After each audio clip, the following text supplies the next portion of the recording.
All right, joining me once again here on the Matthew Filipowicz Show is my good friend and fellow Nebraskan, Jane Kleeb. Jane is the founder and editor of Bold Nebraska, which you can find at boldnebraska.org. You can also find her on Twitter at Jane Kleeb. Jane, thank you so much for being on the show again.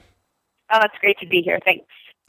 All right, so Jane, this last weekend, most people know there was a massive, massive rally in Washington, D.C. to protest the Keystone XL Tarsands pipeline. You were there. Tell us, what was your experience like in D.C.?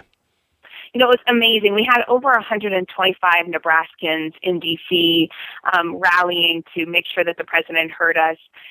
There were over, estimates range from 35 to 50,000 folks that came to D.C. specifically for the rally. And so it was just amazing to be part of, this really diverse coalition. It was really cool to not only see young people, which is, I think, the stereotype of rallies, but there was young, old, white, Black, Latino, Native American farmers and ranchers. So it was a really cool experience for all of us. Well, I mean, I've seen pictures, and again, I've seen estimates that have it as high as 50,000. Again, what was the energy like there? It seems like it probably was pretty exciting to have so many people actually there. It was exciting. And so when we started marching from the Washington Monument to the White House, we were standing shoulder to shoulder with not only Nebraskans, but from folks all over the country, as well as folks from Canada. And so the energy was really high, and you have begun to feel the shift of momentum. And, I think the inaugural address obviously was a key point of shift to energy on our side, and then with the President's State of the Union. But with this rally, you really felt like Americans were saying, look, President Obama, you have a choice. You can choose to go down this path that we've been down before and that is not getting us on a clean energy path, or you can choose to stand with citizens. And you felt that energy in the crowd. Mm-hmm. So we have, close to 50,000 people at the White House. And again, the sheer amount of, and we had people traveling from all over the country, people from Canada showing up to this thing. It's one of those things where it's hard to get 100 people to show up anywhere, but 50,000 people showed up to make their voices heard. Do you think Obama heard it, or what do you think Obama's reaction to this was? No, I do. I mean, I think whenever you see that many people show up as citizens in our country, that you have to listen. I mean, he represents us. He doesn't represent TransCanada. He doesn't work for the Canadian Prime Minister. He represents Americans. And I think that this weighs heavy on the president. He is constantly telling us as citizens that we have to take action.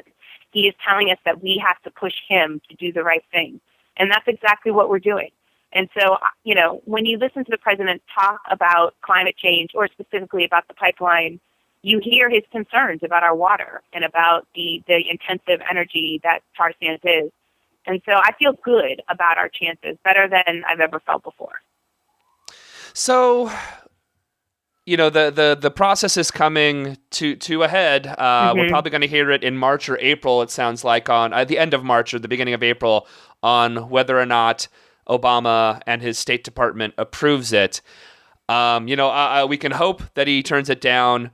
What is the next step specifically for Bold Nebraska if he does ultimately approve the pipeline? Mm-hmm. The timeline gets a little bit tricky. We did meet with the State Department when Nebraskans were out in D.C., and I think that we will see some type of supplemental environmental review from them in March or April, but it then has to go through a public comment period, and there's this whole other review actually that has to be done called the National Interest Determination, and that's when all the other federal agencies like the EPA and Department of Energy have 90 days to weigh in on that report. So there's actually still quite a lot of time. I don't expect a decision until, probably sometime this summer from the president. And then you have this tricky thing in Nebraska where there is a ongoing lawsuit with Governor Heineman. 3 citizens sued the state of Nebraska back in March. I think that will go to trial in June or July. We're waiting for the exact date, but that case is actually moving forward. The judge sided with citizens when Nebraska tried to actually get it thrown out, saying that the citizens didn't have any standing to bring the suit. So you're still looking at a pretty lengthy kind of time frame here, and there's lots of things that TransCanada will still have to get through way before any decision is going to be made by the president. So let's shift to Nebraska itself. Again, I'm talking to Jane Kleeb from Bold, Nebraska. Governor Heineman recently, a couple months ago, who originally did a very brave thing, and again, I have a hard time giving a Republican credit, but I will totally give him the initial credit of, he was one of the people that actually said, we don't want this pipeline built because it would cut through the Ogallala Aquifer. It would endanger the water supply that provides most of the food for our country. But he has sadly and tragically flip-flopped. So talk a little bit about Governor Heineman there. Yeah, I mean, it was one of the most amazing, I think the biggest Nebraska political flip-flop ever, since all eyes in the United States were on him on this DEQ report. And the DEQ report is actually, it's tragic, to be quite frank. They simply cut and paste information from TransCanada. They did not do their own independent scientific study. They used a contractor that is currently working with TransCanada on other oil and gas projects.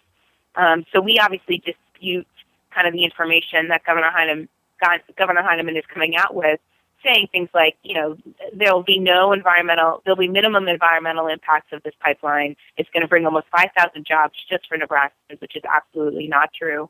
And so the governor, he asked the president to deny the pipeline because this was too much of a risk on the aquifer. And yet now he says, no big deal, go ahead and approve it. I just like, it's such an obvious flip-flop. I mean, what is the reaction been in Nebraska to seeing him flip on it? I mean, obviously there's a very serious PR campaign by the dirty energy industry, by the oil industry, by the Koch brothers. Yeah, I mean, they're going to make a lot of money, billions of dollars if this happens, because they own the refineries that are down in Texas. Was it just so much intense dirty money energy that caused him to do this flip?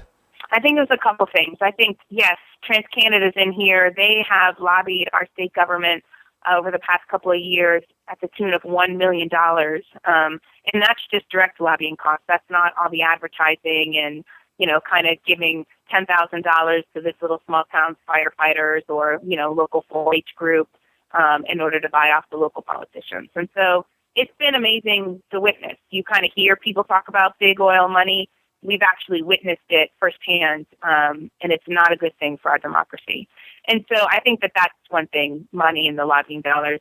I do think that Governor Heineman thought he was on the opposite side of the president when he sent that letter. All indications were that the president was going to approve the pipeline, and so Governor Heineman wanted to be on the opposite side. And now that he sees, President Obama essentially leaning towards denial, which is, what I think a lot of us are saying right now, is he wanted to be on the opposite side of that. And we all know, look, Governor Heineman's a lame duck governor. He has about a year and a half left in office. It's really clear that he's going to go into the private industry or run for, the national RNC chair. And so he's doing everything he can to make sure that he does good by those folks that would eventually be hiring him. So it's unfortunate. And I think the State Department will step in and do a proper water analysis, since the DEQ did not.